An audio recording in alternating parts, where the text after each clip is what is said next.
What makes a game considered a AAA game? Is it the graphics? Is it the console it's put on? Is it its price point? What makes a game AAA? This seems to be a term used for big games released by big companies in the gaming industry, not an actual term used by game developers themselves. But what makes a game AAA?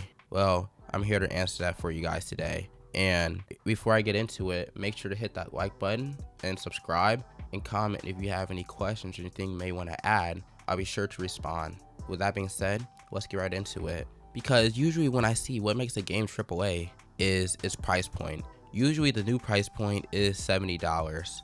So if a game is $70, I believe people socialize it with automatically being a AAA. Because mind you, we still have Switch games being released, which is last gen compared to this new gen, and the Switch games are sometimes $60, sometimes $50, sometimes $40, or could be the case for games like that were released for the PS4 and Xbox One still. Mainly the games still stay at $60 if it's on old hardware, but it's still considered AAA because that's full price.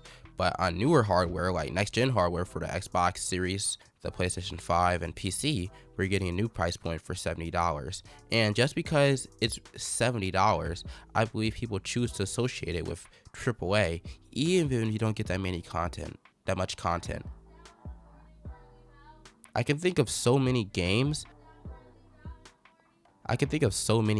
that released for like $40, $15, $20 and have so much content, but since its price point, it's not categorized as AAA. Now we got games that are failures like Redfall, Skull and Bones, Suicide Squad, Kill the Justice League, which yes, the graphics look very good, sometimes bad. The game comes out, sometimes it's super duper buggy, it's not what people expected.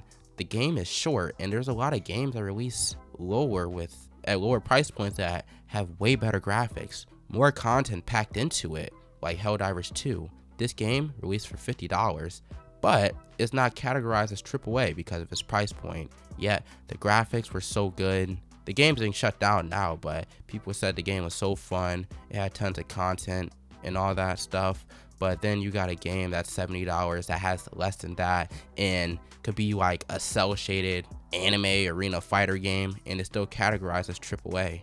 Not from the company it's made by, like Bandai Namco, but because of its price point. So I'm pretty sure I'm circling around what I've been saying for the past 3 minutes. So yeah, my conclusion is what makes a game AAA is its price point. Even if the game is bad, has like 5 hours of content compared to a game that released for $20 with more content, the game could be $70 and literally look like it came out for the N64.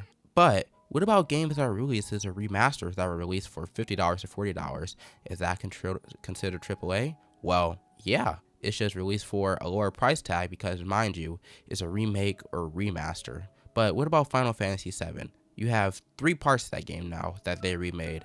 Are those games considered AAA? Yes, because they were released for $70 each, compared to the older game, because it's not a remaster, it's remakes. They remade the game. But yeah, guys, that's enough. If you guys want to add anything, comment it down below. Thank you all for watching, and see you all in the next video.